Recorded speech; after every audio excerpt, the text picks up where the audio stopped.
Hello guys, Forristicat here. Today I want to talk about a little game that came out that you may have heard of with a title called Bioshock Infinite.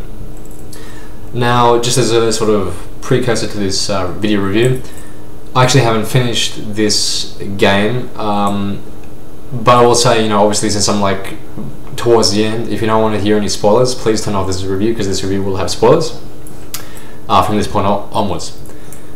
So, just as another sort of cursor to the show, I'm up to the part where I'm just about to go into Comstock's sort of main house, where Columbia has sort of gone to crap and there's fire everywhere. Now, okay, I'll just, my reviews are very sort of non-structured. Okay, so when I started first playing this game, having played Bioshock 1 and 2, and it's interesting, like some of my favourite games are the games that I wouldn't sort of have played unless I heard via word of mouth through fandom that the game is a good game. So Mass Effect is one of them. Like, we only have so many hours in a day, and I really sort of subscribe to the fact that we should be only watching, playing, reading, interacting, only consuming our time with things which are sort of valuable in the sense of they have quality to them in terms of, as far as my criteria goes, storytelling, characters, and emotion. So, Mass Effect is one game I wouldn't have played of unless I sort of got a recommendation from someone at Talkback World, and Bioshock is another one. Like someone said, Bioshock took first-person shooters to a new level. So I was like, what the hell? So I played Bioshock, and I immediately understood sort of what that person was talking about. Now, just as a trip down memory lane, I sort of like, my first game I think I played was Dr. Mario. I think I've got a really old sort of audio review in terms of sort of like the very sort of first video games I started playing, and just sort of like seeing the journey, the story of video games, how far we've come, and where exactly the future is taking us. And I'm pretty excited, to say the least. However, my point is, the first game I sort of played, I'm 27 years old, so it worked out that the first game I sort of played, which sort of really sort of drew me in sort of atmospherically, was a PC game called System Shock 2. And up until that point, I never sort of played a video game which was set up in such a way that you're exploring an environment and you're seeing all the sort of like repercussions of something that has happened beforehand, and you're sort of picking up the pieces and you're sort of uncovering the story as you explore the environment. And that's why System Shock 2, even though I never fully completed it, it's sort of like it's a milestone in sort of like my sort of history as a gamer, because I'm like, wow, like I'd never at that young age played a game which sort of told the storytelling through that sort of narrative device. So I was like, wow, this is amazing. Like, where did these monsters come from? Oh, let me read that journal entry because I want to find out more about it.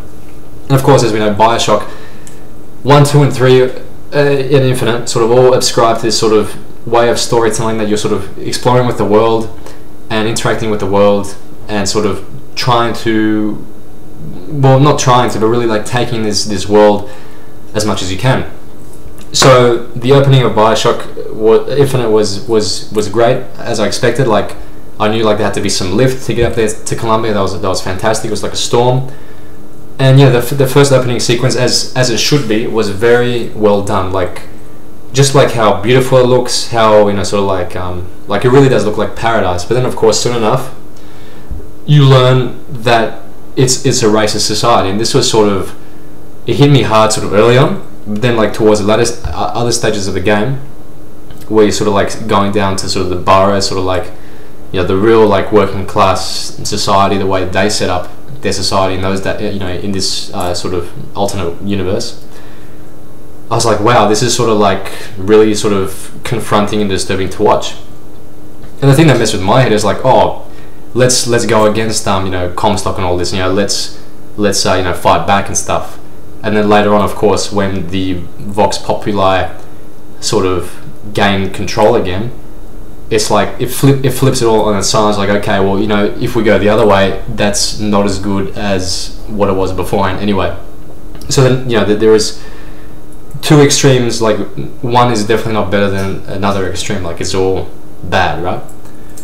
So, what can I say about this game? First of all, this is probably going to be like a multi-part review purely because it's just a lot I want to say about this game, and I want to do it justice. I want to make sure I cover all angles. So this one is sort of like going towards the end, sort of my thoughts, putting my thoughts sort of on this video before I forget, which I probably will. Okay, but yeah, I don't want to sort of like gloss over things, but you know the storyline, right? Like, it's 1912. You go up into the sky because you have to repay this debt, and the debt is you have to find this girl and you have to bring her back to some gambling sort of guys which are after you because you go into a debt and you have to repay the debt. And so you have to find this girl called Elizabeth. And when you go up to Colombia, you sort of see it's a racist society. You've got this guy called Comstock who professes to be the prophet. He sort of sets up his sort of status as like like this holy guy. He has like the seed of the prophet, which is his daughter, which you later find out to be Elizabeth. That was sort of very predictable, but nevertheless, the story there is there, and it's a pretty good story. And like, I was very happy with the story. Like, I want to keep on playing. I want to see how it ends. I'm very curious to see how it ends. But my intuition now, is like it's not going to be a good ending. Because this is one of my major things with storytelling and stuff. Is like, as soon as you set up like two characters that are sort of growing closer to each other, I know that is an emotional signal that the writers know that if one of these characters dies, then it's going to create like a massive emotional impact. So they're probably going to use that draw card from the built up that they did. A classic case of how they use this in television is if in one episode they and it takes smart writing to do this, but like, we're sorry to not make us aware of this, but basically all of a sudden in one episode of a TV show they'll focus on the relationship between two characters a little bit more than usual. That's a surefire way that the writer's like, oh shit, we're about to kill off this character. Okay, make sure we remind the audience that these characters care about each other, so it has more of an emotional impact when it actually happens. And that's why the scene in The Wire where Homer just gets shot dead just out of nowhere, you can't really plan stuff like that, so it's very shocking and surprising. But more often than not, these things are sort of telegraphed earlier on. But that's neither here nor there. So okay, just with 8 minutes to go, I love the exploration of this game. I must admit, like, I got a soft spot for like old-fashioned futuristic worlds. So you've got all this like weird technology, but it's sort of like set in olden day times. I like the old-fashioned music. Like, some of the music I actually like, and no way would I have heard all this old-fashioned music unless I played games like Fallout New Vegas and this, that, and the other. So that's great. I love the atmosphere.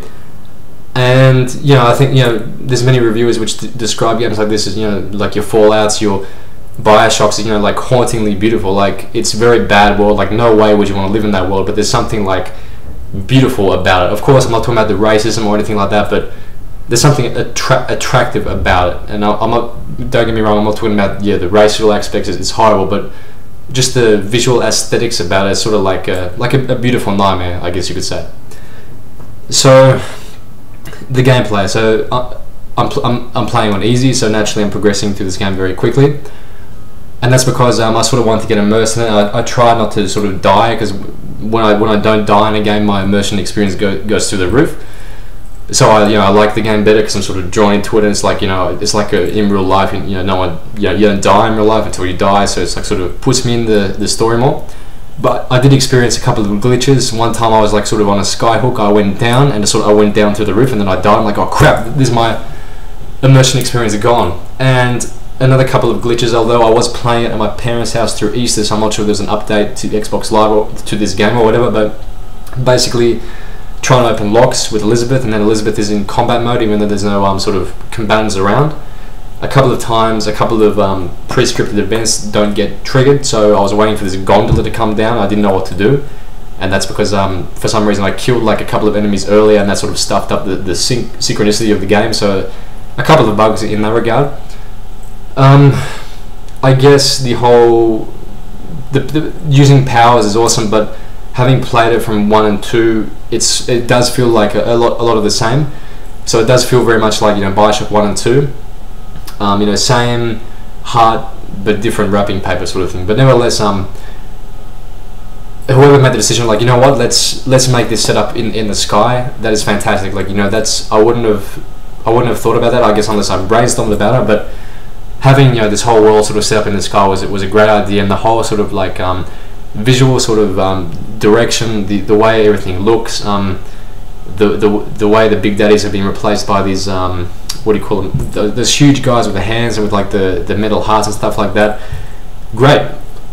In terms of epic moments, and when I refer to epic moments, it's like when a game like focuses on like either a story moment or like a heroic moment, and it makes you stop playing the game, and it's like, oh wow, you know, this is something special here. And you know, like, these are sort of rare, and you know, they should be used sparingly, or to be honest, if you're going to have them, they should be earned sparingly. Like, you shouldn't be experiencing these things very often because they're hard to come by. An example, yeah, in Red Dead Redemption, where you're sort of riding off to New Mexico and that song kicks in, and you're like, wow, and you sort of forget that you're playing a game. And I really have the firm belief that the best games are not video games, and they shouldn't be called games. They should be called, and this might be controversial, but more like interactive masterpieces. That's the way I frame them. And once again, playing devil's advocate, I'm not to say that games shouldn't be fun, but at the same time, I really believe that fandom at its best, you have to have a good storyline, you have to have good characters, you have to have like some engagements of your emotions. And yeah, like Infinity Ward, you know, like they're setting this up in such a way that, you know, like, I care about the relationship between Booker and, you know, Elizabeth. Like, that's obvious. Like, that's an obvious dynamic throughout the game. How they help each other, how you choose her necklace, which is a great storytelling device. Little things like this. And then you have this crazy bird in the sky. You got Comstock. You've got like the time travel, which was a real sort of pleaser. Like when I sort of like saw her observing Elizabeth, that's when I was hooked. When you first see her and you sort of like go through the different rooms and stuff like that. And the part which really hooked me is when she opens that tear into Paris, and that song is playing in the background. The song that goes, everybody around the world tonight, or whatever that song is. I'm like, holy crap, man! They're incorporating songs from our world to this game, sort of like, you know, taking it to the future. That is a really smart move.